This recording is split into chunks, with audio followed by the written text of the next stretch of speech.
Hi everyone, welcome back to Gaga's Fiction. This is the second part of What if Naruto was the son of Great Red and Ophsis? To check the other parts of this video, click on the playlist link given in the description of this video.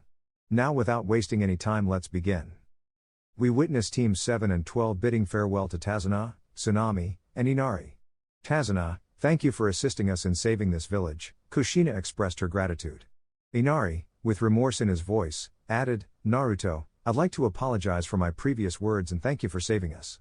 Naruto approached him and kindly responded, it's alright, become stronger and protect those you love. Inari nodded and embraced Naruto, who ruffled his hair affectionately.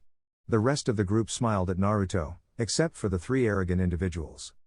Goodbye, echoed the voices of everyone from Konoha. Tsunami then asked, what shall we name the bridge?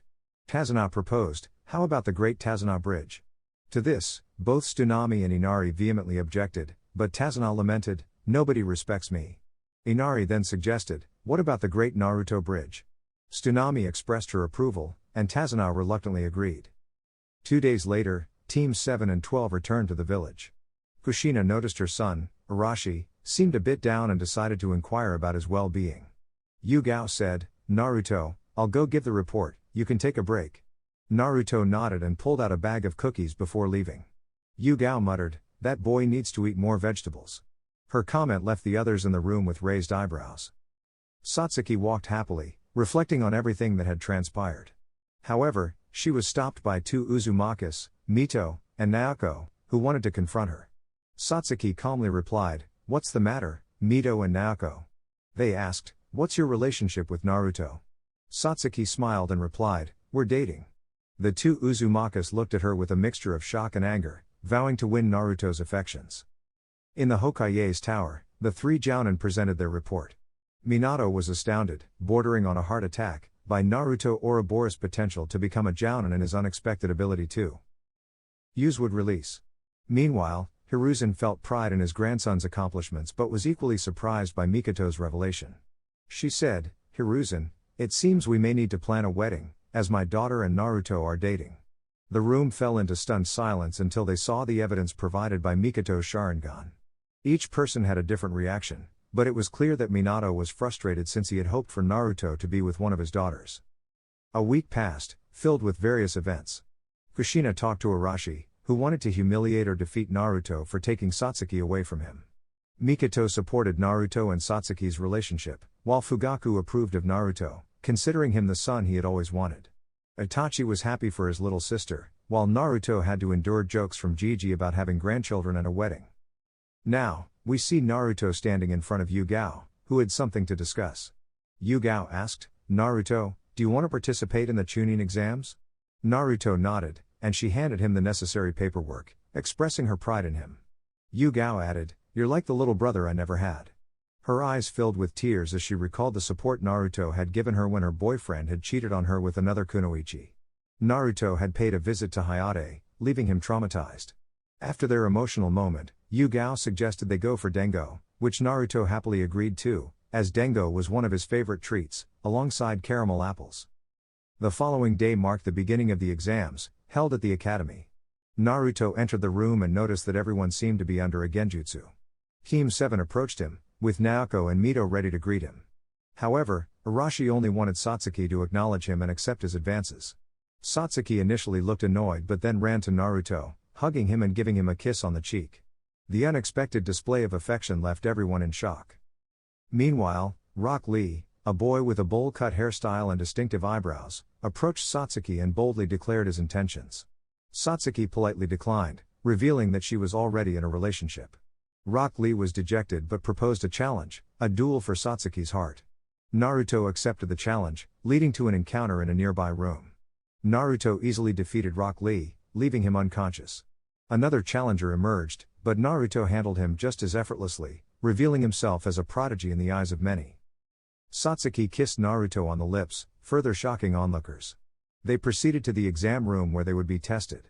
As they entered, they felt an overwhelming sense of danger. However, Naruto remained unfazed, while Albion, observing nearby, wondered if all humans were as impulsive or had some sort of mental disorder. The situation intensified as Team 8 and Team 10 arrived, including Kiba, Hinata, and Shikamaru. Taunts were exchanged between the groups, but a newcomer, Kabuto Yakushi, revealed himself with information on participants. Naruto's impressive record and his mastery of the wood release astonished everyone. The participants' anxiety led to some leaving the exam. Iruka arrived, and the participants received their final task, gathering information. Naruto effortlessly completed the task, and seeing Satsuki struggling, he created a small dimensional rift to provide her with the answers. Satsuki was grateful for his help. As the exam came to a close, Naruto prayed for the success of his teammates, especially as Ibiki prepared to ask the final question. Ibiki announced the last question, and Mema delivered a speech. However, a surprise entrance by Anko Mitarashi disrupted the proceedings. She introduced herself as the next challenge and demanded their attention.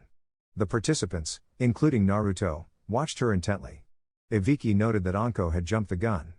Naruto remained stoic, while Albion pondered whether these humans were also impulsive or perhaps had some mental condition. Anko explained that the next phase of the exam would be held at Training Ground 44. Everyone complied. We find ourselves amidst a forest where all the Jinan candidates have gathered. This location is known as Training Ground 44, more famously referred to as the Forest of Death. Our protagonist was calm, but the other teams appeared somewhat nervous, except for 3 arrogant individuals who believed this would be an easy challenge. Anko, upon hearing their boastful remarks, swiftly threw a kunai, grazing Mema's cheek. Anko exclaimed, "Ha ha, that's what you get for overconfidence." At that moment, she glanced at Naruto, contemplating doing the same to him. She threw the kunai, but Naruto effortlessly caught it and aimed it at Anko's throat, stating, "If you ever do that again, I'll cut your throat and feed you to the dogs." Anko, upon hearing this, shivered, as did everyone else except Satsuki, who was familiar with Naruto's demeanor. Subsequently, all participants signed a document and received a scroll. Naruto obtained the Scroll of Heaven. They were all prepared to commence the test. Anko announced, "Begin," and all teams ventured into the forest. Naruto began to sense nearby presences, leading him to encounter a group from the Hidden Rain village. One of the ninjas scoffed, "Ha ha, it's just one of them, this will be easy." Another ninja chimed in, "Indeed, he's just a weakling." A third ninja added, "But I must admit, he's quite handsome, too bad he has to die." As the 3 ninjas prepared to attack, Naruto vanished and swiftly thrust a kunai into the heart of the first ninja, leaving the others astonished and somewhat frightened, unable to follow his movements. The second ninja charged with a sword, but Naruto effortlessly evaded, then grabbed him by the neck, breaking it and causing his death. The last ninja trembled with fear as Naruto approached. She pleaded, "Please don't kill me, I'll give you my scroll." Naruto nodded, receiving the scroll. After confirming it was the one he needed, he turned to leave, but the ninja resorted to a treacherous move, launching a water attack that created a smokescreen. Thinking she had succeeded, she was shocked to find Naruto, who had simply turned his back but now had wings. Terrified, she stammered as Naruto uttered, "Die," and activated an explosive seal on her, causing her to explode and meet her demise. Annoyed, Naruto moved on. 2 hours passed, and Naruto continued until he sensed larger, malevolent presences. Out of curiosity, he headed in that direction, only to discover Team 7 in dire straits. Mema and Arashi lay semi-conscious on the ground, and Satsuki was assisting her brother, who bore a strange mark emitting a disconcerting aura. Naoko and Mito were locked in combat with a pale, snake-like individual, Orochimaru. Orochimaru taunted, "Kukaku, it seems that Minato's children are quite weak." Mito retorted, "Don't mock us, Orochimaru." Naoko added, "We will defeat you." Orochimaru chuckled, "Kukaku, I'd better finish this quickly, my work is done." As Orochimaru prepared to launch an attack, he was suddenly kicked in the stomach, sending him flying. To everyone's surprise, Naruto had arrived. Naruto asked, "Are you alright?" Everyone confirmed, and Naruto then turned his serious gaze towards Orochimaru. Orochimaru mocked, "Well, if it isn't Naruto Ouroboros, the prodigy everyone talks about." Naruto responded coolly, "You look rather ugly." This elicited a chuckle from those present and infuriated Orochimaru. Orochimaru remarked, "Let's see if the rumors about you are true." The two engaged in battle. The fight lasted about 20 minutes, leaving a trail of destruction. Orochimaru appeared exhausted and battered, whereas Naruto's clothing was merely dirtied. Orochimaru wondered, "How can this brat hold his ground against me?" He then devised a plan, laughing inwardly. Orochimaru launched himself at Naruto, throwing a punch that Naruto dodged, countering with a punch to Orochimaru's face. However, upon contact, Orochimaru's form disintegrated into mud, and he reappeared behind Naruto with his Kusanagi sword. What Naruto did next astonished everyone. Swoosh, 100% real effects. Naruto had stopped Orochimaru's attack dead in its tracks, gripping Orochimaru's sword, but not with his hands. He had used the tail of the hacker Yukao. Everyone was left in awe, including Orochimaru, who stared in surprise. Naruto commented, "You're quite annoying." He tightened his grip on the sword, breaking it. Orochimaru watched in shock as the sword shattered, and everyone present was left dumbfounded. Orochimaru, realizing he was cornered, created an earthen wall and vanished. When the wall disappeared, Orochimaru had escaped. Naruto then proceeded to check on Team 7, with Satsuki in particular showing concern. She was worried that Naruto's secret would be exposed. However, when Naoko and Mito confronted Naruto for an explanation, he simply replied that all would be revealed in due time, much to their frustration. Mito pressed, "Tell us already. Are you some kind of freak?" Hearing this, Satsuki grew angry and defended Naruto, telling them to leave him alone. Naoko advised Satsuki to stay out of it, and Satsuki retorted that it was thanks to Naruto that they weren't killed by Orochimaru. With that, Naoko and Mito reluctantly left, planning to extract answers later. Satsuki remained by Naruto's side, and he asked, "Aren't you afraid of me?" She raised an eyebrow and replied, "Why should I be? You're not a monster to me. You're a guy who might not get along with people, but you have a big heart inside you. I didn't fall in love with you because of your title or power. I fell in love with a guy who may seem cold and even wicked on the outside, but you've shown that you care for those who deserve it and have the courage to protect what you love. I love you, Naruto-kun, and I always will, even if the world sees you as a demon or a being that should never have existed. To me, you're the one who won my heart." Naruto, hearing this, could only smile and kiss Satsuki, who reciprocated the kiss. Naruto knew he had made the right choice. She was his destined mate. Albion remarked, "Without a doubt, that girl is the one, a true mate." Naoko and Mito watched with annoyance as the Uchiha girl kissed the so-called freak. Despite their frustration, they couldn't shake the feeling that they had made a grave mistake by judging Naruto solely on appearances.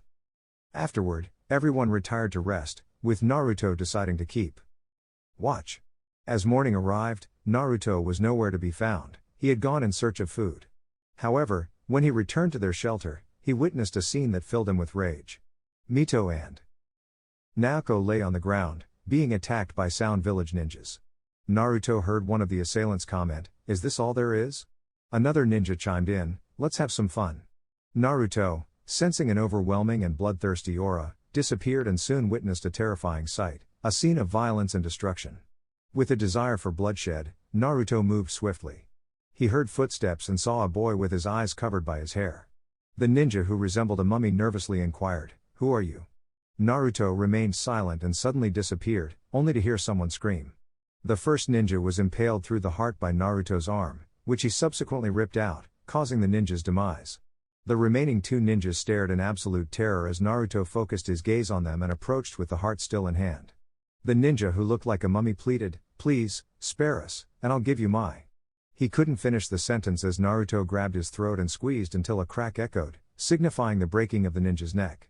Naruto then threw the lifeless body at the other ninja, who met the same fate. Now his eyes locked onto the terrified girl. Naruto advanced toward her, but before he could attack, Satsuki embraced him from behind, urging him to stop. Tearfully, she told him that he wasn't this kind of person. Naruto, upon seeing her tears, calmed down and hugged her, apologizing for leaving her alone. However, Naruto pushed Satsuki away suddenly as he sensed an incoming attack. It was Sasuke, who bore numerous marks on his body and exuded a dark chakra. Sasuke declared, "With this power, I will finally become the strongest and defeat you." Naruto swiftly struck Sasuke in the stomach, sending him crashing into a tree, leaving Satsuki to plead, "Naruto, please don't kill him. He may be an idiot, but he's my brother." Naruto nodded and turned his attention to the unconscious Sasuke. He instructed, "Let's go," and created a clone to carry Sasuke, while he carried Satsuki like a princess. Mito and Naoko watched with annoyance as the Uchiha girl kissed the so-called freak. Despite their frustration, they couldn't shake the feeling that they had made a grave mistake by judging Naruto solely on appearances. Afterward, everyone retired to rest, with Naruto deciding to keep watch. As morning arrived, Naruto was nowhere to be found. He had gone in search of food. However, when he returned to their shelter, he witnessed a scene that filled him with rage. Mito and Naoko lay on the ground, being attacked by Sound Village ninjas. Naruto heard one of the assailants comment, "Is this all there is?" Another ninja chimed in, "Let's have some fun." Naruto, sensing an overwhelming and bloodthirsty aura, disappeared and soon witnessed a terrifying sight, a scene of violence and destruction. With a desire for bloodshed, Naruto moved swiftly. He heard footsteps and saw a boy with his eyes covered by his hair. The ninja who resembled a mummy nervously inquired, "Who are you?" Naruto remained silent and suddenly disappeared, only to hear someone scream. The first ninja was impaled through the heart by Naruto's arm, which he subsequently ripped out, causing the ninja's demise. The remaining two ninjas stared in absolute terror as Naruto focused his gaze on them and approached with the heart still in hand. The ninja who looked like a mummy pleaded, "Please, spare us, and I'll give you my..." He couldn't finish the sentence as Naruto grabbed his throat and squeezed until a crack echoed, signifying the breaking of the ninja's neck. Naruto then threw the lifeless body at the other ninja, who met the same fate. Now his eyes locked onto the terrified girl. Naruto advanced toward her, but before he could attack, Satsuki embraced him from behind, urging him to stop. Tearfully, she told him that he wasn't this kind of person. Naruto, upon seeing her tears, calmed down and hugged her, apologizing for leaving her alone. However, Naruto pushed Satsuki away suddenly as he sensed an incoming attack. It was Sasuke, who bore numerous marks on his body and exuded a dark chakra. Sasuke declared, "With this power, I will finally become the strongest and defeat you." Naruto swiftly struck Sasuke in the stomach, sending him crashing into a tree, leaving Satsuki to plead, "Naruto, please don't kill him. He may be an idiot, but he's my brother." Naruto nodded and turned his attention to the unconscious Sasuke. He instructed, "Let's go," and created a clone to carry Sasuke, while he carried Satsuki like a princess. In the previous chapter, Naruto and Satsuki had experienced significant events during the 5 days they waited for the next round of the exams. First and foremost, Mikoto sought an explanation for why Kushina's daughters had referred to Naruto as a phenomenon.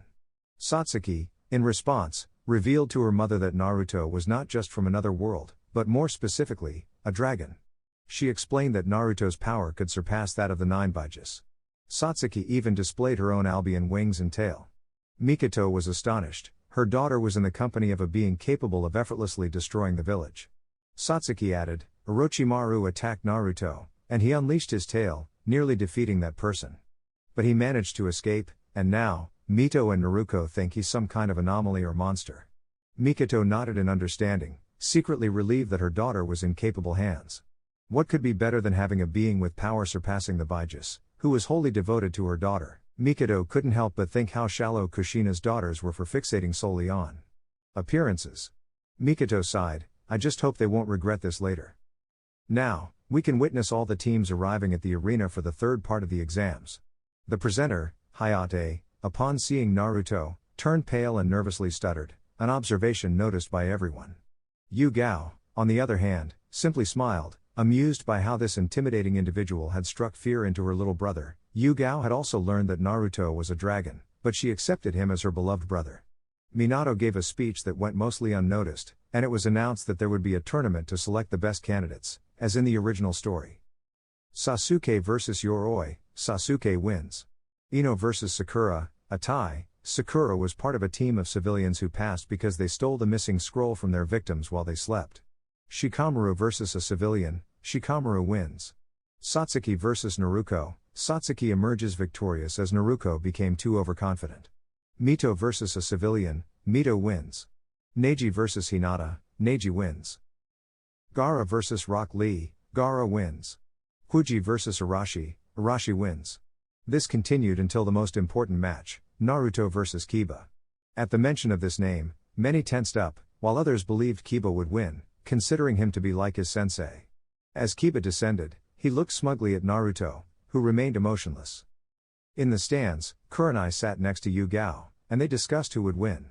Kurenai said, "I'm sorry, my friend, but your student will lose. Kiba is very strong, and your student won't stand a chance against him." Yu-Gao replied, "Well, I just hope your student doesn't provoke my little brother, or else the brat will learn what it's like to be on the brink of life and death." Kurenai was somewhat unnerved by that comment. In the arena, Kiba taunted, "Ha ha ha, you should just give up now. I'm an alpha, and after I win, I'll make Satsuki mine." Hearing this, Mikoto wanted to throttle the boy, but her daughter assured her that he had just dug his own grave. Mikoto understood the implication and they both smiled menacingly. Naruto, meanwhile, covered his eyes with his hair. Kiba continued, "Ha ha ha, you see, you've realized that I'm better. Satsuki will be mine, and I'll make her feel like a real woman because I'm the alpha." Suddenly, an aura of bloodlust and murderous intent enveloped the arena, terrifying many, including the civilians and even Sakura, who fainted. When they looked to see the source of this malevolent presence, they saw Naruto. His gaze was fixed solely on Kiba, with a single desire, to end him. Even Kiba's faithful dog, Akamaru, trembled in fear. In a moment of impulse, Kiba unleashed his technique, Gatsuga, along with his dog, but what followed left everyone in shock. Naruto summoned his tail again, astonishing the spectators and piquing the curiosity of the council members, except for Danzo, who gazed upon Naruto with admiration. Naruto halted Kiba's attack with ease and then used his tail to throw Kiba to the ground before strangling him with it. The entire arena was horrified, especially as Naruto tortured Kiba mercilessly, leaving him on the brink of death, eliminating him in the cruelest manner possible. Yugao had to admit that even she was frightened by her little brother's actions. Kurenai rushed to her student, but not before telling Yugao that Naruto was a monster. Yugao, however, was indifferent, believing that Kiba deserved what he got. Mikoto and Satsuki, on the other hand, celebrated Naruto putting Kiba in his place. Kushina, in shock and fearful of the brutality Naruto had displayed, couldn't help but feel sorry for Kiba, despite his heinous words. Minato, wearing a pained expression, couldn't help but secretly wish that Naruto were under his control and would stop at nothing to make that happen, though it was just wishful thinking, as it would never come to pass. Naoko and Mito, once adoring Naruto, now viewed him as a danger and believed he should be locked away. They were about to regret their stance. Hiruzen was slightly concerned as Naruto's actions had drawn the attention of the council. Minato, with a face that betrayed his desire to control Naruto, said, "Well, Naruto, there will be a meeting tomorrow, and I want you to be present. There's something we need to discuss." He said this seriously but was already celebrating inwardly, thinking he would finally have Naruto under his control, an illusion that would never come true. Naruto was about to leave, but Satsuki stopped him, saying she wanted him to have dinner at her house. Naruto agreed. That night, Naruto arrived at the Uchiha residence and was welcomed by Mikoto. It was a peaceful dinner. They talked, and Mikoto expressed her hopes that Naruto and Satsuki would give them strong grandchildren. Satsuki blushed and steam seemed to come out of her ears, but what Naruto said nearly made her faint. Naruto said, "Of course, we'll have strong offspring." Mikoto smiled, hugging Naruto, while Fugaku commented that he was the son he never had, giving his blessing for their future. Marriage. Itachi also mentioned Naruto's battle with Inuzuka, which made Fugaku smile with satisfaction. Naruto's actions had avenged the insults against his daughter. However, there was someone listening, Sasuke. He felt his hatred grow even stronger. Not only was he no longer the center of attention, but now they saw Naruto as a son while sidelining him. Sasuke thought, "Curse you, Naruto. I swear, I'll kill you for taking everything that was rightfully mine." Another day dawned, and Naruto made his way to the council meeting, with a feeling that things were about to take a frustrating turn. Naruto had arrived, standing before the civilian council members who regarded him with hunger for power. The council consisted of the civilian representatives, the council of elders, Homura, Koharu, and Danzo, Hiruzen, the shinobi council, and Hokage Minato and his wife. Minato spoke, "Naruto, you've arrived." Naruto simply nodded. A civilian council member sneered, "Naruto Uzumaki, due to your exceptional abilities, we hereby order you to join the clan restoration program, and you'll also serve us." He said this maliciously. Naruto sighed and responded, "I'm not interested." Everyone was taken aback, but another council member, Homura, added with more authority, "You should show some respect, as we're the ones in charge here." Naruto replied, "So, is the Hokage just a figurehead then?" His response silenced everyone. The shinobi council members glared at Naruto with irritation. One of them, Tsumi Nuzuka, couldn't contain himself, "You disrespectful brat. Not only did you disrespect us, but you nearly killed my son, leaving him in a terrible state." Naruto retorted, "He dared to insult my fiancé, so if you taught him to speak that way, the blame lies with you." Tsumi didn't know what to say, Naruto had silenced him. Fugaku, who was listening, smiled at Naruto's unwavering words and lack of hesitation. Minato, in desperation, said, "Naruto, if you won't comply with this, Then I'll have to inform you that your engagement with Satsuki Uchiha is annulled. You will be engaged to my daughters, and Arashi will be engaged to Satsuki. You'll also have to provide my children, Mema and Arashi, with your techniques and scrolls. Mema and Arashi then revealed themselves, smiling arrogantly. Mema said, "You heard him, you imbecile. Give us everything you have." Arashi added, "Satsuki is mine now, and you must marry my sisters." Naoko chimed in, "Now I have to be with you, freak." Mito said, "I curse the day you appeared." Fugaku shouted at Minato, "How dare you do this, Minato?" He was furious. Hiruzen said, "Minato, if you won't adhere to this, I've already warned you that Naruto won't be under your control." Danzo added, "I won't allow Naruto to surrender what is rightfully his." Minato asserted, "I am the Hokage, and I will." He couldn't finish his sentence, as the entire room began to tremble, and everyone felt a chilling urge to kill, a memory from the day when the Kyuubi attacked. They quickly turned to see the source, which was Naruto himself. He was gazing at them with a bloodlust that sent shivers down their spines. In a sinister and distorted voice, Naruto demanded, "Did you just tell me whom I should be with and where to allocate my power?" Homura, gripped by pure terror, mumbled something that led to his demise. "Why yes, you damn monster." Naruto approached him, drew his sword, and with a swift slash, beheaded him. Then, he impaled Homura's body on the wall, crucifying him. The entire room was paralyzed with fear. Even Minato was trembling, realizing that he had inadvertently sentenced his own son. Naruto stood in front of Minato and, with a sword pointed at his groin, said, "Repeat that, you damn effeminate-haired human." Minato was confused, but fear overwhelmed him as Naruto's sword was dangerously close. Hiruzen knew that Naruto could do unimaginable things if further provoked, and no one in the room could match him.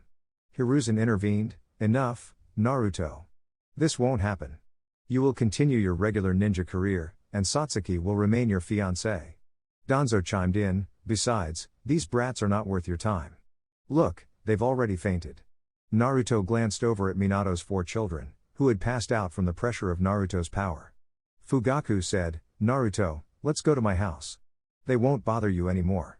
Naruto then stated, "If they ever bother me again, I swear I'll kill them in the slowest and most painful way possible." Everyone in the room nodded with great fear. Some had even wet themselves. Naruto and Fugaku left the room, leaving everyone to catch their breath. Hiruzen muttered, "I told you not to provoke him. Now, Minato, you've made an enemy." Danzo added, "Furthermore, you've seen what he's capable of. Don't even think about this behind our backs, or else he will kill them without hesitation." Everyone was left in cold sweat. Danzo continued, "Now that Naruto is furious, he'll take it out on someone. Kushina, who will he be fighting in the finals?" Minato realized his mistake, against Arashi. He suddenly realized he had sentenced his son. Kushina was terrified and in tears, as Naruto's days were now numbered. It was a matter of life or death. Hiruzen concluded, "Goodbye," and Danzo added with a sneer, "We'll see you at your son's funeral." Minato could only clench his fists. His plan had failed, and it was going to cost him dearly. He had infuriated the executioner of his son. In the Uchiha residence, Naruto and Fugaku recounted the events of the meeting. Mikoto and Satsuki were not just angry, they wanted to kill all those old men and Minato for even entertaining such ideas. However, when they heard that Naruto had threatened and killed Homura, they smiled and had dinner. It was time to sleep, and Satsuki suggested that Naruto could stay the night. Naruto accepted the offer. In Satsuki's room that night, the couple sat on the bed. Naruto offered to sleep on the floor, but Satsuki refused and insisted he sleep with her. Naruto agreed and removed his jacket. Satsuki had a nosebleed as she admired Naruto's perfect, muscular body with defined abs. Satsuki, now in her pajamas, and Naruto in his underwear, lay down next to each other. They gazed into each other's eyes, their hearts racing. Satsuki asked, "Naruto, why did you choose me to be your mate when you could have had someone better?" Naruto replied, "For dragons, a mate isn't chosen solely for their strength or power. It's about how they protect and the purity of their heart. You've shown bravery and affection. Even though many look at me strangely now and others in fear, I only see a girl who loves me, and I love her in return. Remember? It was a new day, and we found ourselves in the Uchiha household. Everything seemed fine. In one room, 2 dark-haired individuals were waking up, Naruto and Satsuki. As they opened their eyes, they seemed lost in each other's gaze. Taking advantage of the moment, Satsuki leaned in and kissed Naruto, who reciprocated. They pulled away, And Satsuki's blush deepened as she saw Naruto, nearly naked in just his boxers, while she was in her underwear and bra. Naruto, on the other hand, seemed unfazed. Switching scenes, we see the two of them now dressed and sitting at the table with the whole family, except for Sasuke, who refused to be present due to his lingering resentment towards Naruto. Everyone was having breakfast peacefully until Mikoto spoke up. "Tell me, kids, did you sleep well? Did you get up to any mischief? Am I going to be a grandmother soon?" Satsuki nearly choked on her breakfast, her face turning even redder as her mother asked embarrassing questions. Naruto blushed slightly and replied that they had only slept and nearly let their instincts take over. The room fell into silence at his frank response. Mikoto pouted and mumbled about wanting to be a grandmother, while Fugaku chuckled at his wife's expressions and Satsuki had fainted from embarrassment. Itachi chuckled a bit, too, as Naruto's straightforwardness caught them off guard. They all eagerly awaited the upcoming final exams. In another dimension, with Naruto's parents in the DD universe, the war and battle against the Chaos Brigade had ended. Issei and his team from all factions managed to seal Trihexa. Happiness filled the air, but Great Red had something to say. He broke Trihexa's seal, leaving everyone in shock. Trihexa spoke up, "Hey, Red, is it time?" Great Red replied, "Yes, it's time to share the news." Xerxes asked, "What news?" Everyone, including the leaders and gods, was puzzled. Ophis revealed the truth about why Trihexa is being freed and that Great Red and I have a child. Silence hung in the air until everyone collectively exclaimed, "Eh?" And almost everyone fainted from the shocking news. Only the leaders and some of the DD group remained conscious. Michael stuttered, "How is this possible? You two have a child?" Great Red confirmed, "That's right." Seraphol asked, "Why didn't we know, and where is he?" Ophis explained, "He was born 13 years ago and isn't here because it would have been too dangerous if people knew Great Red and I had a child. They might have tried to steal him for malicious purposes and even harm him." Gabriel inquired, "That's understandable, but tell us more about him. Why is Trihexa being freed?" Great Red replied, "We're bringing him back, and as for Trihexa, he's his godfather and my son's uncle. My little nephew is going to be the new fourth dragon god, and he's also the wielder of the Divide Longinus, Albion." Everyone had a collective heart attack at this revelation, but they quickly turned to Issei, whose jaw was on the floor. Issei muttered, "So, that means Drag, he's your rival, and you'll have to fight to the death?"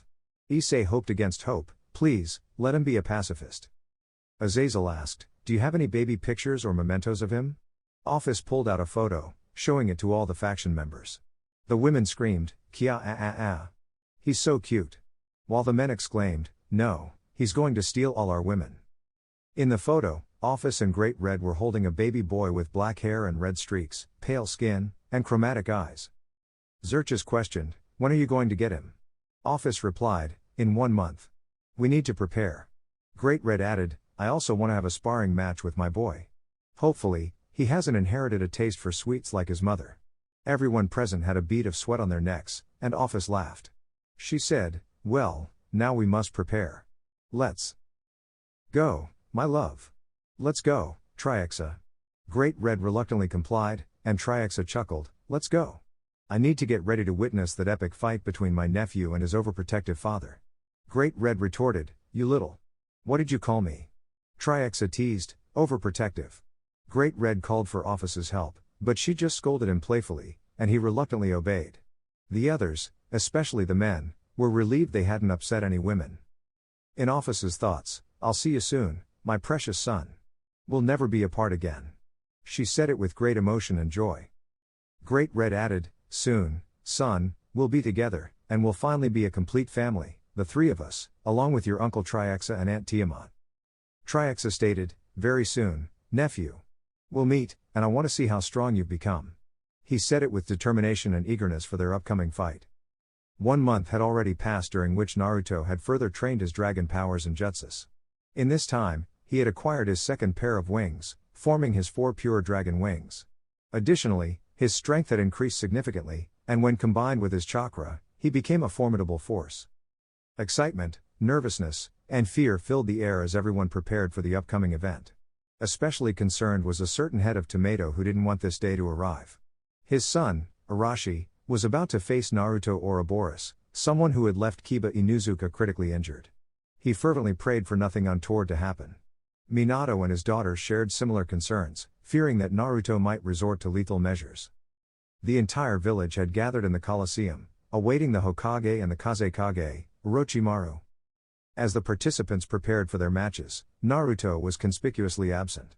Mema, smirking, commented, "Ha ha, that loser probably chickened out." Arashi responded, "Yeah, if that's the case, I don't have to dirty my hands." Satsuki watched with a smile, knowing that what lay ahead would not be pleasant. The matches progressed, and we'll only mention results until we reach our protagonist.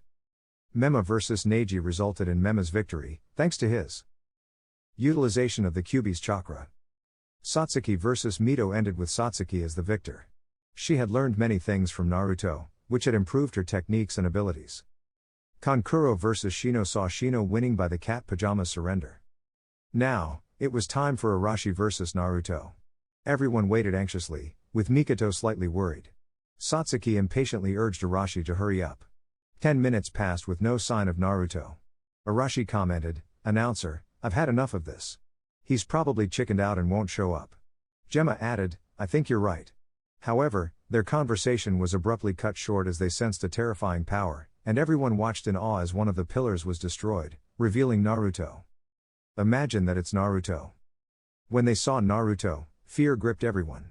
His expression seemed devoid of emotion, but the women blushed as his intimidating attire gave him a bad boy allure. He wore a black shirt, black pants, knee-high black boots, a black trench coat with red flames, and chains on his arms and waist. The women couldn't help but be captivated, while the men felt intimidated. Minato could only hope that Naruto wouldn't harm his son. Kushina had a foreboding feeling, and Naruto's sisters had to admit that he looked more handsome than they remembered, even forgetting about the tail. The announcer declared, "Are you ready?" Arashi replied enthusiastically, "Yes, I will defeat this fool who stole my girlfriend. After I reclaim her, he will suffer like never before, and he will beg me to let him be my servant, kissing my feet while I kiss Satsuki-kun." It was clear that fear had overtaken everyone, and Arashi had unwittingly dug his own grave. Satsuki and her family, except Sasuke, who was absent, just laughed and said that Minato should prepare a coffin for Arashi. Kushina was now truly terrified, knowing that her son had just said something that would cost him dearly. Minato thought, "Arashi, you really messed up." While in the arena, Arashi launched himself at Naruto, attempting to punch him in the face. However, Naruto defended with just one finger, leaving everyone impressed. Arashi continued to attack Naruto, who effortlessly blocked his blows with a finger. Then, Naruto began to counterattack, and Arashi struggled to withstand the powerful and heavy blows. Finally, Naruto sent him flying with a punch to the stomach. Naruto watched as Arashi started to unleash the Kyuubi's chakra, growing two tails. Naruto maintained a neutral expression. Arashi, consumed by anger, attacked Naruto again, but Naruto evaded his punches and kicks effortlessly. Arashi's frustration mounted as he threw himself at Naruto, who deftly dodged all his attacks. However, Arashi managed to land a knee to Naruto's stomach and a punch to his chin, sending Naruto flying to the other side of the arena. Arashi grinned with confidence, thinking he had achieved something. Naruto couldn't understand why Arashi was smiling until he heard him say, "Sealing technique, paralyzer." Everyone saw Naruto unable to move, his body glowing with a seal indicating his paralysis. It left everyone astonished. Minato had a forced smile, hoping Arashi would win and reveal all his knowledge. Kushina held a glimmer of hope that her son would win and teach Naruto a lesson. Naruto's sisters were happy to see Naruto get what he deserved. Among the Uchiha family, only Mikoto and Satsuki smiled, knowing that even this wouldn't be enough to defeat Naruto. Fugaku and Itachi watched with surprise and anger as Arashi resorted to dirty tactics, unable to intervene. Orochimaru had revealed himself and trapped the Hokage inside a dome, along with Jiraiya, who had come out of hiding. Everyone watched with solemn expressions as Orochimaru declared his intentions, confident that he was their superior. Outside the dome, Naruto was annihilating all the ninja from the sand and sound villages. The onlookers were amazed at how quickly he dispatched his opponents. Naruto then looked at Albion and said, "I think it's time we use it, don't you?" Albion agreed, and they both shouted, "Let's show them the power of a dragon." Everyone watched Naruto as he summoned his Albion wings and ascended into the sky, leaving the spectators in awe. Inside the dome, the Hokage and Jiraiya had their hands full against Orochimaru's might. Naruto's absence wasn't lost on them, and they wondered what he was up to. Naruto ascended higher and said to everyone below, "Listen carefully, it's time I reveal my true self to the world." My name is Naruto Ouroboros. I am a dragon who can vanquish the tailed beasts. Now, I shall eliminate this vile creature. Orochimaru appeared and taunted Naruto, saying he would absorb his power and become invincible. Naruto responded, "It's over for you." Naruto activated a powerful technique, Vanishing Dragon Balance Break. A blinding light temporarily blinded everyone, and when it faded, they saw Naruto in a white and blue dragon-shaped armor, radiating immense power akin to a tailed beast. Orochimaru was nervous and struggled to find a way to win. Minato, Kushina, and Jiraiya couldn't believe their eyes. Naruto was no ordinary human, he was a different being entirely with formidable power. The other ninjas were in shock. Naruto's display was on par with or even surpassed the Hokage's abilities.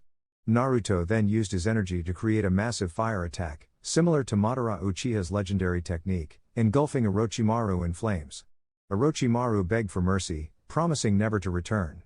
Naruto responded by launching him high into the sky and delivering a final blow, fire style, Grand Inferno Annihilation.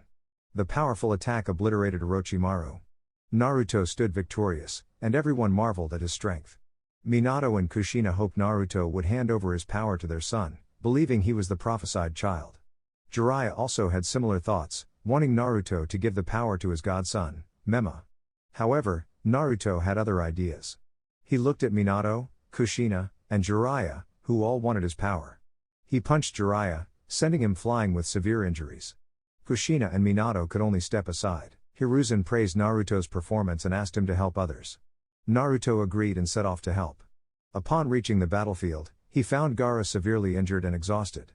Naruto approached to help, but Gaara initially pushed him away. Temari and Kankuro arrived to rescue their brother but hesitated upon seeing the formidable figure before them.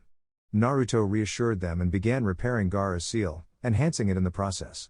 Afterward, he went to find Team 7, where the atmosphere was tense. Sasuke and Mema coveted Naruto's power, while Mito and Naoko were smitten with him. Satsuki, who knew Naruto's secret, approached him and kissed him in front of everyone. Sasuke and Mema demanded Naruto hand over his power, claiming they were the chosen ones. Satsuki scolded them, saying they were idiots. In the midst of this, the battle between Naruto and Shukaku raged on. Shukaku recognized a familiar energy in Naruto and asked if he was related to Great Red.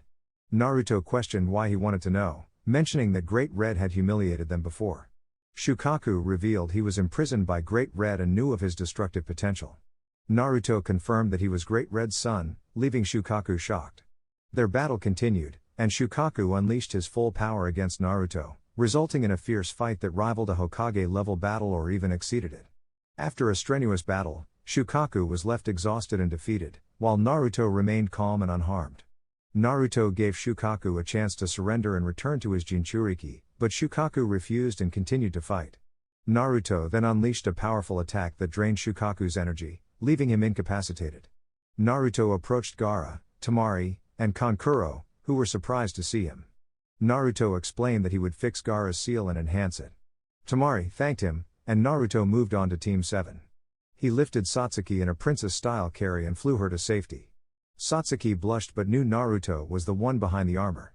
Naruto then told her, "I have a feeling I'll finally meet my parents." As the sky formed 3 portals, everyone watched in anticipation. All had ended, Suna had retreated, and the Leaf Village suffered minimal damage. However, what surprised everyone was what happened next. In the sky, 3 holes opened, revealing 3 beings soaring above. Hiruzen, upon seeing them, smiled, for he knew who they were. The 3 figures quickly located Hiruzen on a terrace and landed before him. Figure 1, "Hello, old man." Figure 2, "How have you been, and where is my son?" Figure 3, "Ha ha, so you're the one who looked after my nephew. Where is he?" Hiruzen, "It's a pleasure to see you again, Great Red Sama, Ophis Sama. But who is this?" Figure 4, "My apologies, my name is Triexa, the dragon god of the apocalypse." Hiruzen, "A pleasure, Triexa Sama." Bowing respectfully. Ophis, "And where is my son, and what has happened here?" Hiruzen, "We had some trouble with the village, but your son is." Hiruzen was cut off as someone landed nearby. The 4 elders saw a figure in white armor carrying a raven-haired girl in their arms. The armor began to disappear, revealing a 13-year-old boy with long black hair with red streaks, fair skin, and eyes that the 3 beings recognized immediately. Their eyes filled with tears. Ophis, son. Naruto. Naruto was crying, and all he could manage to say was, Okasan. Great Red approached them, also in tears, and embraced his son and wife. Great Red, son, I've missed you. Naruto, Otosan. Naruto couldn't believe it, he was finally with his family. His stoic expression had vanished, replaced by a smiling and tearful Naruto. Ophis, thank you for taking care of my Naukan. Great Red, that's right, old man, we are truly in your debt. Triaxa, and what about me? Won't you give me a hug, Naruto? Naruto let go of his parents and embraced his uncle. Naruto, long time no see, Uncle Triaxa. Triaxa, indeed, Naruto. I hope you've grown stronger because I want to see a fight between you and your father, the old man here. Great Red, they'll be. Triaxa, let's not use bad language, or you'll set a bad example for your son. He said with a mocking tone, and Great Red clenched his teeth. Ophis, dear, Naruto, how many sweets have you eaten? She asked with excitement. Great Red, ha ha, I doubt my son likes that. Naruto, however, pulled out 5 bags of cookies and started eating them quickly. Great Red, betrayal, my son. Betrayal. He cried dramatically, and Hiruzen, Triaxa, Satsuki, and the Namikaze family watched with raised eyebrows. Ophis, ha ha, I win, dear. My son takes after me. Great Red, son, would you like to try apple liquor? Naruto's eyes sparkled, and Ophis's expression turned deadly serious. Ophis, no, my son will not be like his father. The Namikaze and Uchiha families, who wanted to know more about these celestial beings, watched Naruto crying as he said, Okasan. Naruto couldn't believe it, he was finally with his family. His stoic expression had vanished, replaced by a smiling and tearful Naruto. Ophis, thank you for taking care of my Naukan. Great Red, that's right, old man, we are truly in your debt. Triaxa, and what about me? Won't you give me a hug, Naruto? Naruto let go of his parents and embraced his uncle. Naruto, long time no see, Uncle Triaxa. Triaxa, indeed, Naruto. I hope you've grown stronger because I want to see a fight between you and your father, the old man here. Great Red, they'll be. Triaxa, let's not use bad language, or you'll set a bad example for your son. He said with a mocking tone, and Great Red clenched his teeth. Ophis, dear, Naruto, how many sweets have you eaten? She asked with excitement. Great Red, ha ha, I doubt my son likes that. Naruto, however, pulled out 5 bags of cookies and started eating them quickly. Great Red, betrayal, my son. Betrayal. He cried dramatically, and Hiruzen, Triaxa, Satsuki, and the Namikaze family watched with raised eyebrows. Ophis, ha ha, I win, dear. My son takes after me. Great Red, son, would you like to try apple liquor? Naruto's eyes sparkled, and Ophis's expression turned deadly serious. Ophis, no, my son will not be like his father. The Namikaze and Uchiha families, who wanted to know more about these celestial beings, watched Naruto in awe, including the Sannin who watched Naruto with envy. In the midst of all this, there was also the Uchiha family, as they were curious about the beings who had descended from the sky. Naruto was crying, and all he could manage to say was, over a week has passed since the Uchiha family encountered the dragon gods, with whom they got along well, except for one, Sasuke. Sasuke did not exchange a word with his parents or siblings. Mikoto and Ophis were planning their children's future, discussing wedding venues and other simple matters. Great Red and Tiamat got along well with Fugaku, as they often spent time drinking together, sometimes joined by Naruto and Itachi. However, Itachi faced a problem as he tried apple liquor for the first time, rendering him helpless like any other drunk man. On the other hand, Naruto and his father were more resistant to alcohol, but the issue was that the females often beat up the unfortunate men. And so, the week passed. Minato kept trying to persuade Naruto to commit to his daughters, but it wasn't working. Until one day, Satsuki exploded and told her daughters the truth. They called her a freak and accused her of being opportunistic. Her parents had to intervene, as Satsuki was on the verge of harming them. Even the dragon gods had to step in because Satsuki was a woman with a terrifying character and formidable strength. Now, they understood why Naruto had chosen her, and the men offered their condolences to Naruto. For the first time, Naruto felt a hint of fear. Meanwhile, The Ouroboros family was seen at the gates of Konoha, bidding farewell as they wanted to take Naruto to their world to introduce him to supernatural beings. The Uchihas, Hiruzen, Yugao, and the Namikazes were present, wondering why the Namikazes were there. Hiruzen said, "Naruto, I'm very happy that you're one step closer to becoming a true dragon god. I hope to see you again." Great Red reassured him, "Don't worry, it will only be a month. He will return because there is someone here who is important to him now." Yugao embraced Naruto, expressing her joy at how much he had grown. Naruto responded, "Yugao ni, you will always be the sister I wanted. You took care of me, and I will always treasure the memories of what we went through. I love you, sister." Yugao couldn't hold back her tears and hugged Naruto tightly, saying, "My little brother." As everyone looked on with smiles, Naruto went to hug Hiruzen, telling him that he was the best Gigi he could have had, along with Danzo. He promised to bring them gifts when he returned. The two elderly men hugged him, smiling. Then, Naruto approached the Uchihas, who also embraced him. For Mikado, he was the best boy, both a son and a great young man for her daughter. Fugaku was happy about his future son-in-law, and Itachi regarded Naruto as the little brother he never had. Naruto hugged each of them and promised them gifts as well. Only one person remained, Satsuki, or rather, his female. They looked at each other, and Satsuki hugged him tightly. Even though she didn't want him to leave, she had to let him explore her world and pursue his goals. Naruto said to Satsuki, "Satsuki, don't worry. I'll only be gone for a month, and when I come back, I promise we'll go to my world together and live together for eternity." Satsuki couldn't hold back any longer and kissed Naruto, telling him that she would wait for him and that if he ever cheated on her, she would personally castrate him with a rusty, hot kunai and throw him into the sea for the sharks to eat. Naruto, for the first time, felt genuine fear, just like the men who hid behind their women. Triexa, who was hiding behind Yugao, said that she was his human shield. However, Yugao heard that and hit Triexa on the head, making him fall. Triexa cried out, "Hey, what's wrong with you? Have some respect. I'm the..." He couldn't finish as Yugao threatened to castrate him and make him eat his own dragon with a rusty, hot kunai, followed by tossing him into the sea for the sharks. All this while, Great Red mocked Triexa. Now, we see a portal opening in the breach, and 4 beings emerge. Naruto says, "So, this is the dimensional breach?" Ophis replies, "Yes, my son. This is where you were born and spent your early days." Great Red adds, "Indeed. This is where your mother and I started our story." Triexa chimes in, "Wow, I wonder how the factions will react." Ophis says, "Now, let me introduce you to your godmother, who has been eagerly waiting to see you." 2 magical circles appear, and 2 dragons appear. "Naukin?" they say in unison. "So, this is your son. He's the spitting image of both of you, and I can feel great power within him," Tiamat says. Naruto is introduced to 2 dragon kings, his godmother Tiamat, the Chaos Dragon Queen, and Tanin, the Meteor Dragon King. They exchange warm greetings and catch up on old times.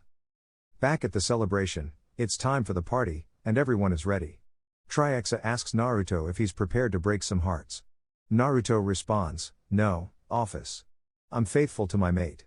As they teleport, a change of scene takes us to the castle of Mao Lucifer, where many people, including various races and leaders like Michael, Azazel, Odin, Yasaka, Surzex, Zeus, and other gods, are gathered.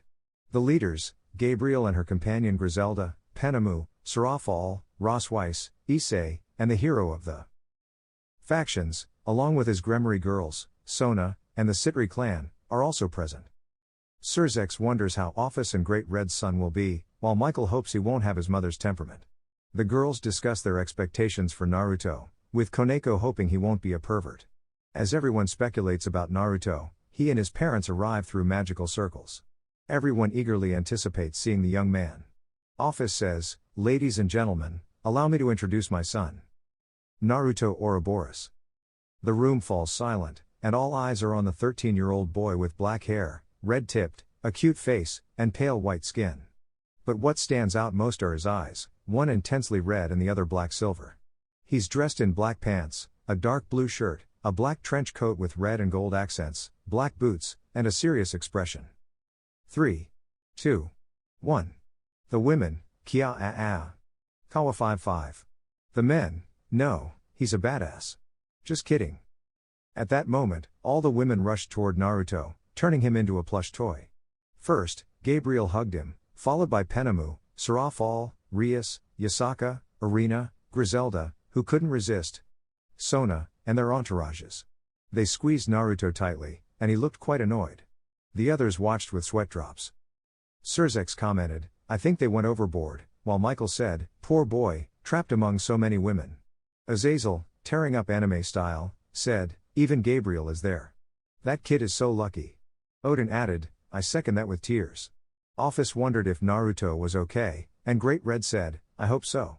Triaxa tried to raise Naruto's score with a sign, 9.5 from Triaxa, 10 from Tiamat, and 8.5 from Tanin. Everyone else just sweated nervously. As the women continued their enthusiastic display of affection, Naruto finally spoke up, "Ladies, would you please let me go?" With a cute voice, teary eyes, and a hint of sadness. Unable to resist such sweetness, the girls all had nosebleeds and fainted, leaving Naruto free. He walked over to his parents and stood by their side. The leaders had to admit it was a clever move. Ophis said, "I never thought he'd come up with that," and Great Red boasted, "That's my boy, a true conqueror." Triaxa, holding a sign with scores, made everyone sweat nervously. And so, the party continued, with Naruto finally released from the clutches of the excited women. Now, it's time for Naruto to introduce himself to the crowd. In the previous chapter, the entire celebration became quite an event after Naruto managed to escape from those women who were on the verge of suffocating him. The party continued as usual, and now we can see the leaders engaged in conversation while the guests danced. Naruto, on the other hand, observed everything with a neutral expression, his thoughts dwelling on the absence of Satsuki and his desire to dance with her. However, his thoughts were interrupted by his father and mother. Great Red, "Gr, what's on your mind, son?" Ophis, "Are you thinking about Satsuki and wishing to dance with her?" Naruto, "Well, yes." Ophis, "Don't worry, son. The next time you return here, you can bring her along, and you two can spend your moments together forever." Great Red, "Besides, this way, you can become a grandfather, and you can't imagine your children with their mother's abilities, can you?" Naruto, Dragons with special eyes and optical abilities. Sounds intriguing." Ophis, "Indeed, they will be the first dragons with powerful eyes and optical skills." A group of women approached and said, "Excuse me, Naruto, could you allow me to dance with you?" Another girl chimed in, "No, please, dance with me, not her," said another. Great Red, Ophis, and Tiamat watched with a hint of sweat as several females propositioned Naruto, trying to win him over. Naruto, "No, thank you." Gabriel, "Excuse me, Naruto-kun, could I dance with you?" he said with an angelic smile. Naruto, feeling somewhat annoyed, reluctantly agreed to be left in peace. Naruto, "All right, let's go," he said with a stoic expression. Gabriel led Naruto to the dance floor, and all the men stared at them with wide eyes since Gabriel was about to dance with Naruto, the son of two dragon gods. Meanwhile, Azazel watched with tears in his eyes and a heavy heart, as a young upstart had just stolen his dreams. The others among the leaders observed him with some concern, but he found solace in his sister's laughter, something that pleased him. Gabriel and Naruto positioned themselves to dance, with Naruto admitting he didn't know how to dance much. Gabriel encouraged him to go with the flow and took Naruto's hands, placing one on his waist and the other in his hand. Gabriel's other hand rested on Naruto's shoulder, and they began to take their first steps in time with the music. The crowd admired the couple's dance, with many women secretly feeling a touch of jealousy. Rias, who was dancing with Issei, gazed fondly at Naruto. Rias, "Hee, Naruto is so adorable." Issei, "Hee, he's just like Ophis-sama. Although I think he's adorable too." As the party continued, the dragon deities eventually had to retire for some rest since Naruto was getting a bit tired. In a secluded area, they found a space to transform into their true dragon forms and relax. Great Red was proud of his son.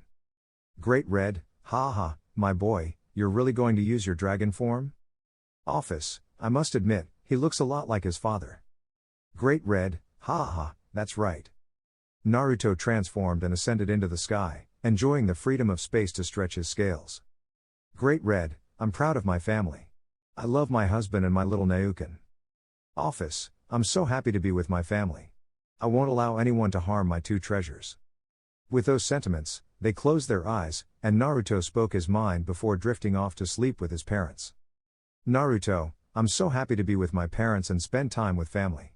Soon, Satsuki will be able to come here, and we'll form a new family together. In the shinobi world, at the Uchiha residence, the family of Satsuki was having lunch. Mikado, what do you think Naruto is doing? Fugaku, I believe he's meeting important people, as he'll assume his role as a dragon god in the future. He'll earn everyone's respect. Itachi, well, Naruto wouldn't act arrogantly or maliciously. He just wants to be at peace and be with Satsuki. Satsuki, I miss my dragon, she said with a hint of sadness. Mikado, don't worry, dear. I'm sure he misses you too. Itachi, by the way, where's Sasuke? Fugaku, I don't know, but that boy disappoints me. Almost jeopardizing our relationship with beings who could destroy us if angered. Not even all the Baijas could stand against them. Mikado, it's true, but I also feel sorry for Sasuke. He's our son, and I think we acted impulsively. Itachi, well, we'll talk to him tomorrow. Satsuki, I hope so too. I don't want him to have a bad relationship with Naruto. I want my whole family to accept Naruto and be happy with him. Mikoto, I can't wait to see my little dragon grandchildren. Fugaku, imagine little Uchihas with dragon powers, considered gods. They'll undoubtedly uphold the Uchiha name. Itachi, I just hope they don't inherit their father's temper. That would be scarier. Satsuki, but I'm also annoyed. The fourth's daughters won't stop bothering me about leaving Naruto and breaking my engagement with my Naru. Mikado, it's true, Kushina keeps pushing Arashi to marry Satsuki, and for Naruto to marry Naoko and Mito. Fugaku, don't worry, Naruto's recent demonstration makes it unlikely that even the council would want to anger him. I can't imagine Konoha being destroyed. 4 angry dragon gods mean total devastation. With the Namikaze family, they were all in the living room discussing one topic, Naruto. Naoko, Otosan, how can we make Naruto notice us? Kushina, girls, don't lose hope. I know Naruto will come to love you. Although I think we started off on the wrong foot, leaving him with a bad impression. Mema, that cursed brat. His power should be mine, and everyone else's too. I should be the best god. Arashi, I just want Satsuki to choose me and become my wife. Minato, children, don't worry. You'll all get what you want. When Naruto returns, I have something he won't be able to refuse, or I'll force him. Kushina, Minato, I just hope this doesn't cause problems. You know very well that his parents are no joke, especially that Great Red. He gives me a bad feeling. Mito, I'm looking forward to it. I want to see my little dragon enjoy himself. In the Sarutobi residence, there was a discussion between Hiruzen, Asuma, Kurenai, Yu-Gao, and Kakashi. They were seeking answers, except for Yu-Gao, who already knew. Kurenai, Sandaime-sama, is it true that Naruto is a being from another world, especially a god? Hiruzen, yes, that's correct. He arrived here 13 years ago because his parents were concerned about a war they had to face. They left Naruto with me, and I accepted because I also liked Naruto. I knew it was the best option since we not only gained the respect of dragon gods but also made Naruto happy by allowing him to find his other half, Satsuki Uchiha. Asuma, old man, it's truly surprising that you've taken care of a being with such immense power and survived. Hiruzen trembled, you can't imagine how many times I was on the brink of death. Kakashi, but why didn't you communicate this to Minato-sensei or the council? Hiruzen, do you think I'm so foolish as to let that secret come to light and have Naruto seen only as a weapon? Furthermore, if that had happened, his parents and uncle swore that if anything happened to him or anyone harmed him, they would kill all humans and destroy this planet and all its inhabitants. I shudder to think of 4 angry dragon gods, as that would mean utter destruction. Kurenai, but why wasn't Yu-Gao surprised? Yu-Gao, for your information, I already knew about my little brother's secret, and I accepted it. He's my Itoto. Kurenai, that doesn't justify nearly killing my student and, not to mention, the Hokage's son. Yu-Gao, first, close your mouth, you're annoying me. Second, those brats crossed the line when they insulted my little brother. The worst part was their arrogance and the atrocities they said about Naruto's female partner. Are you going to tell me your student is a saint or that arrogant brat of a Hokage didn't go too far? Kurenai didn't respond, and Yu-Gao continued, besides, Naruto was only defending his future partner and current girlfriend, Satsuki Uchiha. Kakashi, but the Hokage wants Naruto to marry his daughters, and I think he has a plan for that to happen. Hiruzen, that will be futile. Asuma, why? Yu-Gao, Satsuki has already been marked by Naruto. Kurenai, what do you mean? Yu Gao, my little brother explained that when a dragon seeks a partner and finds one, if she accepts and they go through a type of ritual or courtship, she is marked by that dragon, regardless of whether they are the same species. In other words, Naruto and Satsuki are not only bound by a simple engagement but are now connected on a soul level. Their destiny is to be together. Kurenai, I must admit, that's incredible. It's a way to ensure your partner won't abandon you. Yu Gao, but there's another thing, she said, a little embarrassed. Asuma, what is it? Yu Gao, well, once Naruto and Satsuki have their intimate moment, she'll be turned into a dragon. She'll become a new dragon goddess. Silence followed, and then a chorus of, Nani? Kakashi, so, you're saying that when Naruto and Satsuki do that, she'll stop being human and become a dragon? Yu Gao, that's right. Because a part of Naruto's power will be transferred to her, and it will begin to change her human body into that of a dragon. Asuma, it's amazing. If he joins the Yu Gao, don't even think about it. That stupid program will never be accepted by my brother. If you don't want to unleash his wrath and mine, don't bring it up. Hiruzen, I agree. Naruto is a free being, and I doubt he'd want it, as he'd kill anyone who tries to control him. Yu Gao, well, I'm off. I have to do my things to return to being an Anbu. I miss my Ototo. Hiruzen, haha, you miss chasing him when he eats his snacks and always escapes from you. Yu Gao with a smile, he always gets his way. When I return, I'll make him eat a whole farm's worth of vegetables, and it'll leave everyone stunned. Yu Gao, goodbye. As for the Jinan, it was a different story. Sakura was now afraid of Naruto, realizing he could have killed her if he had wanted to. Ino couldn't arrange a marriage with him, as Satsuki had already taken care of that. Shikamaru simply found it troublesome, Kuji kept eating, and the rest admired Naruto as an amazing figure, just like the villagers. In the previous chapter, a month had passed since Naruto had left with his family to explore his native world. Now, he needed to bid farewell and return to the place where his future lay, with the girl who had captured our protagonist's icy heart. During that month, Naruto had received further training from his parents. His abilities had already been considerable, but with the guidance of his parents, he had become a true dragon god. He would soon be considered the fourth most powerful existence, as he had perfected both qualities inherited from his parents. Now, we find them at the rift, bidding farewell to their parents and acquaintances. Tiamat, Tanin, and Triexa, despite not wanting him to leave, had to let him go. A dragon was meant to be free, and if he had a mate in that world, they knew she would soon come to their world. Ophis, Sochi, I hope you take care of yourself and continue to make me proud. Eat healthily, and indulge in a few sweets from time to time won't hurt, even though it seems to make everyone else sweat a little. Great Red, yes, my son, you know how to open portals here. We'll be waiting for your return, and I can't wait to see my grandchildren. Tiamat/Tanin/Triexa, good luck, Naruto, and we'll eagerly await your return, each of them giving him a warm hug. Naruto, I will, and thank you, Otosan, Okasan, Uncle Triexa/Tanin, and Aunt Tiamat, he said with a small smile. And so, Naruto created a portal and entered, giving his parents and family one last hug. In the village of Konoha, a portal opened at the entrance, surprising the guards. However, their surprise turned into shock when they saw a certain young man who had left the village a month ago. Naruto made his appearance and introduced himself, informing them of his return. But what had happened in Naruto's absence during that month? Well, 1. The Hokage's family continued to pester the Uchihas, insisting that Naruto should pay more attention to them. The Hokage's daughters wanted Naruto to notice only them. 2. Kushina tried to persuade Mikoto to accept Arashi as Satsuki's fiancé and for Naruto to be with her daughters, which only resulted in Mikoto responding with some less than innocent words. 3. Satsuki was constantly being held back by her brother and parents due to Arashi's constant advances and Arashi's continuous arguments.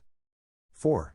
Mema and Minato only wanted Naruto's power for their own purposes, pressuring Fugaku to hand over Naruto. This, however, led to threats from the Uchiha clan, warning Minato that if he continued, they would kill him themselves. 5. Sasuke, on the other hand, had a conversation with his parents and siblings. Gradually, he shed his arrogance, apologized to his parents and siblings, and declared that when Naruto returned, he would apologize for his behavior. This brought joy to the family, and in return, they spent more time together as a family, with Fugaku taking Sasuke's feelings into consideration. 6. Hiruzen, Danzo, and Yugao missed Naruto, and Yugao was eagerly awaiting her little brother's return, as she missed him terribly. And so, we arrive in the present. Naruto, good afternoon, I've returned from a journey, and I'm here to reintegrate into the village. My name is Naruto Ouroboros. The guards recognized Naruto, the one who had defeated Orochimaru and displayed his power as a dragon. This earned him respect. Guard 1, please, come in, Naruto-sama. Welcome back to the village. Guard 2, if you wish, we can call an Anbu to escort you. Naruto, that won't be necessary, I know my way around. I'm heading directly to the Hokage to announce my return. The guards felt relieved and allowed him to pass. As Naruto entered, he recalled the moments he had spent in this place and the reason he continued to stay, Satsuki, his mate. He began making his way to the Hokage's tower, drawing the attention and recognition of the villagers, who praised and whispered about him. Villager 1, look, it's that young man who is a god and saved the village a month ago. Villager 2, yes, he's our savior, and we should show him respect.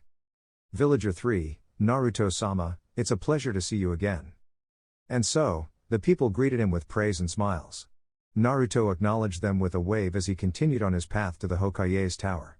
Inside, the two elders and the Hokage, Minato Namikaze, were busy with paperwork. Suddenly, a secretary entered the room with news. Secretary, Hokage-sama, a young man wishes to see you. Minato, let him in. Secretary, yes. After a while, the door opened, revealing a young man who left everyone in the room stunned. The two elders were speechless, and Minato's eyes widened in surprise. Naruto, hello, Hokage-sama, Hiruzen, Danzo, he said, greeting them with a small smile and a wave. At that moment, the two elders got up and rushed to embrace their grandson, who welcomed them with another hug. As for Minato, he regarded Naruto as a weapon under his command, desiring Naruto's power for his own purposes. He greeted Naruto with a forced smile. Minato, hello, Naruto. I see you've returned from your journey, he said with a fake smile that Naruto could see through. Naruto, breaking away from his grandparents, that's right, Hokage-sama. I've come back to reintegrate. Minato simply nodded. Naruto, well, I need to go see the Uchihas and Yugao-ne. Hiruzen, alright, Naruto. Come back home tonight to tell us about your adventures with your parents. Naruto, sure, Gigi. See you later, he said as he exited the Hokage's office. Minato, he's matured quite a bit. Danzo, I hope your children don't go berserk when they see him. You know what he's capable of. Hiruzen, don't worry, Minato. My grandson isn't like that. But be careful not to provoke him, you might regret it. Minato, don't worry, my children aren't like that, he thought to himself. Naruto, your power will be mine, one way or another, and I'll make sure my family rejoices in it. He chuckled, sure, try to make him angry and witness hell. Naruto continued on his way to the place where his second family lived, those who saw him as a regular guy rather than a source of power. In the Uchiha residence, the family was having a peaceful lunch, as it was a rare moment of tranquility for them. Mikado, it's been a month since Naruto-kun left with his parents. I wonder how he's been doing? Fugaku, I'm sure he's making quite a name for himself as a dragon god and meeting important people. Remember what Great Red Sama told us about the different beings in his world, angels, fallen angels, demons, and dragons. I'm curious to see that world filled with such creatures. Itachi, angels, fallen angels, demons, dragons, it makes me quite curious as well. I can't wait to meet them. Sasuke, well, I just hope to see him so I can apologize for my behavior, he said, lowering his head. Satsuki, don't worry, brother. You'll see that he'll forgive you. He may seem cold and give everyone chills with his gaze, but deep down, he's kind and friendly. I also miss him, I miss his hugs, she said with a touch of sadness. Mikado, yes, my dear, I'm sure. She couldn't finish her sentence as someone knocked on the door. Sasuke, I'll get it, he said, getting up and heading to the door. Itachi, who could it be? Satsuki/Fugaku/Mikado, who could it be? But Sasuke stood there, frozen at the doorstep. His mouth hung open, and he couldn't move. The rest of the family rushed to the door upon seeing Sasuke's reaction. When they saw who it was, they too were left in a state of shock, except for Satsuki, who had tears in her eyes. The person at the door was the one who had captured her heart, and she was his, and he was hers. Naruto, hello, everyone, he said with a small smile. But before he could react, Satsuki leapt forward, tightly hugging Naruto while crying and scolding him for taking so long. The other family members followed suit, hugging and expressing how much they had missed him. After a while, they separated, except for Satsuki, who refused to let go of Naruto, a fact that he didn't seem to mind. Sasuke approached Naruto, who had a neutral expression similar to his mother's, sending shivers down everyone's spines as it was eerie and frightening. Sasuke, Naruto, I apologize for my behavior. I know I acted like a complete idiot and arrogant. I disrespected your parents and shamed my family. So, please, I ask for your forgiveness. I hope we can get along, and I promise to take good care of my sister, he said, bowing. His parents and siblings watched with smiles, relieved that Sasuke had put his pride aside and changed for the better. However, they were also tense, as Naruto regarded Sasuke with his serious gaze. Naruto simply approached and offered his hand, saying, "Don't worry, we all make mistakes. But if you're willing to change, that's more than enough for forgiveness. I hope we get along well, and don't worry, I'll take good care of Satsuki. I would give up my own immortality to keep her safe," he said with a small smile. This made Satsuki's heart swell with joy and love, as Naruto was willing to sacrifice everything for her. Her parents were now convinced that Naruto was the perfect match for her. "Sasuke, thank you," he said, shaking Naruto's hand and smiling, now relieved that he could be at ease. "Satsuki, tell us, Naruto-kun, how was your journey?" she asked eagerly. "Naruto, let's go inside, and I'll tell you all more comfortably." Everyone agreed, and they entered the house. Naruto, well, now that we're all here.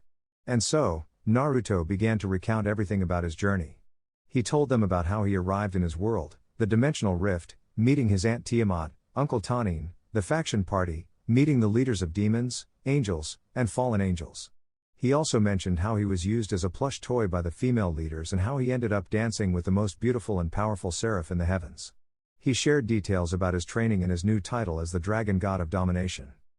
Everyone was surprised by his adventures, but suddenly, Mikoto and Satsuki emitted a deadly aura, especially Satsuki.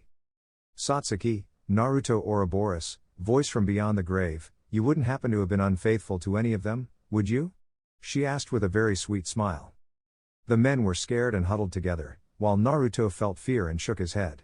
However, in a moment of carelessness, a photo fell from his pocket, causing him to pale. The photo was a souvenir from the party, taken by his uncle Chaos. The entire Uchiha family gathered to see the photo, resulting in two different reactions. Fugaku, Itachi, and Sasuke blushed and had nosebleeds. Meanwhile, Mikoto and Satsuki emitted a deathly aura, directed at the men but primarily at Naruto, who begged for help from Albion, who was, unfortunately, asleep. Albion, zzzzzzzzzzzzz. Naruto, traitor. The photo revealed Naruto being embraced by the female characters from Didi, Gabriel, Penamu, Sarafal, Yasaka, Griselda, Rias, and her entourage, Sona and her entourage, Kunu, and so on. Mikoto/Satsuki, Naruto, who are these girls? The voices from beyond the grave. Fugaku/Itachi/Sasuke, lucky guy. Naruto, I can explain.